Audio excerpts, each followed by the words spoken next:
Wahai lelaki berbaju lugu, bertubuh jenaka, aku dengar namamu Semar, namun langit membisikkan ketakutan padaku.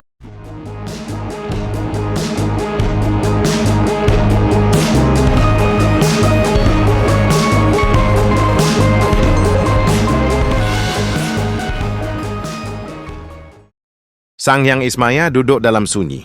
Dalam rupa semar, ia mendengar bukan suara manusia, melainkan getar langkah seorang raja yang tak terkalahkan. Udara mengeras, tanah menggetar halus. Itu raja yang dulu pernah menantang langit, bisiknya. Bukan pedang yang diangkatnya, melainkan ilmu yang ingin diukur. Perlahan Ismaya berdiri.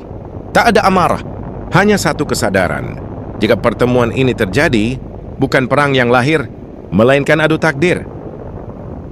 Banyak raja telah kulihat berjatuhan, banyak ilmu telah kubakar dalam diam. Namun, yang satu ini bukan raja, bukan dewa, bukan pula resi. Ia hanya disebut Semar. Justru itu yang membuatku gelisah. Ilmu kitabku tak menuliskan namanya, mantraku tak mampu menyentuh batasnya. Bagaimana mungkin sosok sepele seperti itu membuat jiwaku gentar? Jika dunia adalah lingkaran, maka dialah titik yang tak bisa aku sebut ujung. Aku tidak ingin menaklukkannya. Aku ingin memahami, apakah kekuasaan sejati ada di singgasana atau justru tersembunyi dalam langkah kaki seorang abdi. Wahai lelaki berbaju lugu, bertubuh jenaka, aku dengar namamu Semar, namun langit membisikkan ketakutan padaku. Siapakah dirimu hingga tanah dan angin tunduk?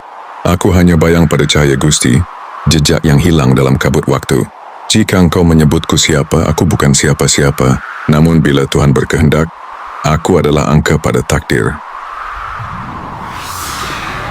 Kau datang ke kerajaanku tanpa gentar, seakan maut adalah permainan peri. Apa tujuanmu, wahai jelmaan asing?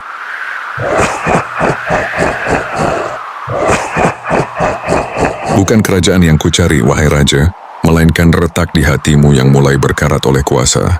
Aku datang bukan membawa senjata, tapi cermin bagi jiwamu yang mulai lupa pada asalnya.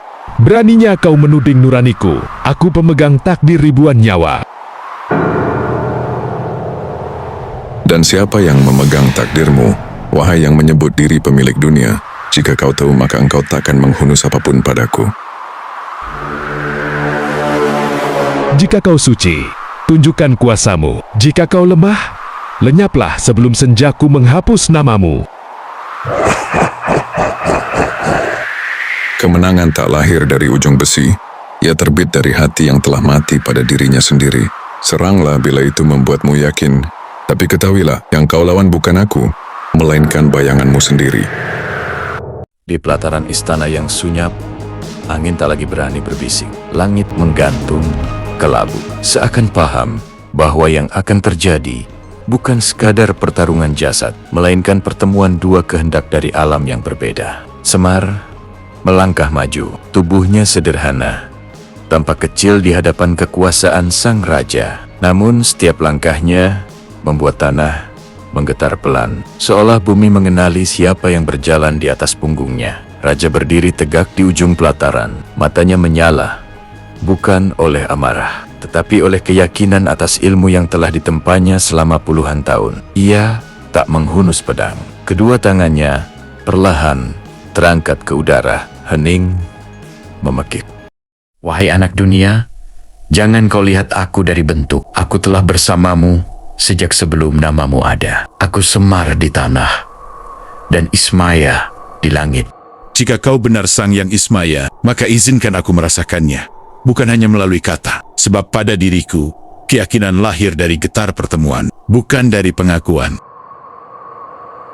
Bisma, aku tak pernah berniat berdiri lebih tinggi darimu. Aku hanya ingin engkau mengingat sesuatu yang telah lama kau lupa, bahwa kekuatan sejati tak pernah haus untuk dibuktikan.